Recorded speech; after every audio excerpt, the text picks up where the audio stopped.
चौथा test match, तीसरा test match जहां पे अगर आप देखोगे चौथा दिन अगर आप देखोगे तो इंग्लैंड ने गाइस 192 रन बनाए थे और अंतिम मतलब लास्ट सेशन जो था चौथा दिन का मतलब तीसरा सेशन था, तीसरा चौथा दिन का अंतिम सेशन का 1 घंटा अगर आप देखोगे तो इंग्लैंड ने गाइस इंडिया को बैटिंग दी वहां पे।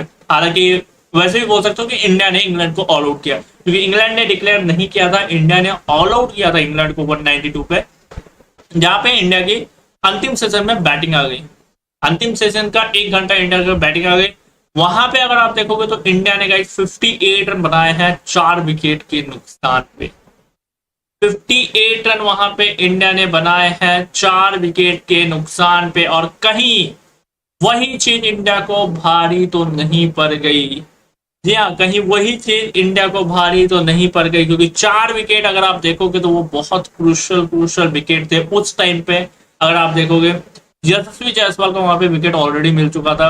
यशस्वी जायसवाल का बहुत लूज शॉट कहीं ना कहीं था। जी हाँ, यशस्वी जायसवाल का अगर शॉट देखोगे बहुत लूज तो शॉट था यशस्वी जायसवाल के टेस्ट क्रिकेट के हिसाब से देखोगे।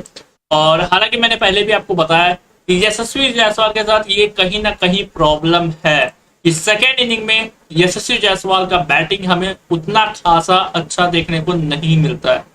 जी हाँ, यशस्वी जायसवाल का बैटिंग खासकर सेकेंड इनिंग में अगर आप देखोगे तो उतना अच्छा खासा बैटिंग यशस्वी जायसवाल की तरफ से सेकेंड इनिंग में हमें देखने को नहीं मिलता।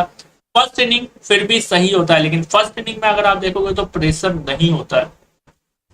पहला इनिंग जो होता है टेस्ट मैच का उसमें प्रेशर नहीं रहता है। हाँ, अगर पहला इनिंग में आप सेकेंड डे बैटिंग कर रहे हो या थर्ड डे मतलब रन ऑन ए बोर्ड रहते हैं, उसके बाद आप बैटिंग कर रहे हो तो वहां पे थोड़ा बहुत रन का प्रेशर रहता है, लेकिन उसके अलावा मेरे को नहीं लगता कि उतना प्रेशर रहता है फर्स्ट इनिंग में। लेकिन वही फोर्थ इनिंग अगर आप बैटिंग कर रहे हो तो वहां पे प्रेशर रहता है, या फोर्थ इनिंग अगर आप बैटिंग कर रहे हो तो वहां पे आपको अच्छा खासा प्रेशर रहता है। और जब खासकर जब लो टारगेट हो, जी हाँ, खासकर जब लो टारगेट हो या फिर हाई टारगेट भी फोर्थ इनिंग में प्रेशर आपको हमेशा रहेगा। और उसी चीज का कल इंग्लैंड ने यूज किया था पर इस टेस्ट मैच में, तीसरा टेस्ट मैच में फोर्थ इनिंग में। चौथा दिन अगर आप देखोगे शाम का 1 घंटा जो 1 घंटा का खेल बचा हुआ था, जी हाँ, शाम का 1 घंटा का खेल बचा हुआ था चौथा दिन का, वहां पे इंग्लैंड की तरफ से जबरदस्त बॉलिंग हुई, जहां पे इंग्लैंड ने 4 विकेट निकाले, जिसमें कि 3 प्रमुख विकेट थे। यशस्वी जायसवाल का विकेट था, सुमन गिल का विकेट था उसमें, और एक और विकेट करुण नायर का भी था। 3 प्रॉपर बल्लेबाज का वहां पे इंग्लैंड ने विकेट निकाले। यशस्वी जायसवाल, करुण नायर, और एक सबसे जो बड़ा विकेट उसमें था वो था सुमन गिल का भी विकेट। सुमन गिल का विकेट क्यों इंपॉर्टेंट था, अगर आप देखोगे सुमन गिल का विकेट इंपॉर्टेंट क्यों था, तो सुमन गिल इस टेस्ट सीरीज में सबसे ज्यादा रन बनाने वाले प्लेयर है। जी हाँ, इस टेस्ट सीरीज में अगर आप देखोगे भाई लोग तो सुमन गिल सबसे ज्यादा रन बनाने वाला प्लेयर इस टेस्ट सीरीज में सुमन गिल आपको देखने को मिलेंगे। 600 से ऊपर रन ऑलरेडी सुमन गिल ने बना लिया है इस टेस्ट सीरीज में। 600 से ऊपर रन ऑलरेडी सुमन गिल बना चुके हैं, और उसके पीछे केवल एक प्लेयर है जो कि है इंग्लैंड का जेमी स्मिथ।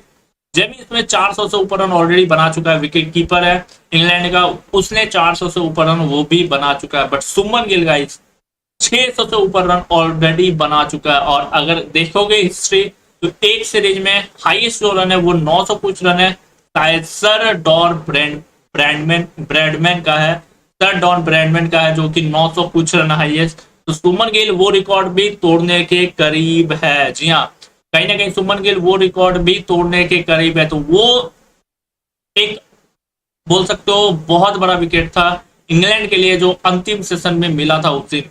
6 विकेट इंडिया के बचे हुए थे, 58 रन इंडिया ने बनाए थे पहले उस दिन का समाप्त होते होते।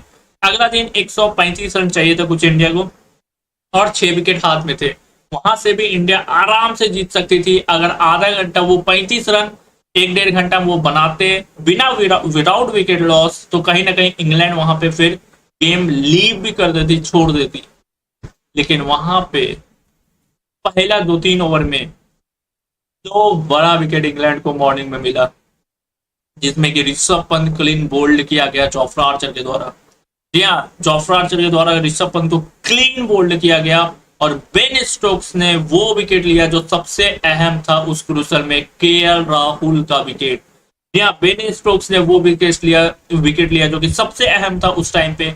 वो था केएल राहुल का विकेट, क्योंकि उस पोजीशन उस सिचुएशन में अगर कोई बल्लेबाज खेल सकता था वो था केएल राहुल, लेकिन बेन स्टोक्स ने उसे भी उस टाइम आउट किया। जी हाँ, बेन स्टोक्स ने उस टाइम उसे भी आउट किया और वहीं से फिर मैच पलटा है। केएल राहुल का विकेट गिरने के बाद कहीं ना कहीं मैच पूरी तरीके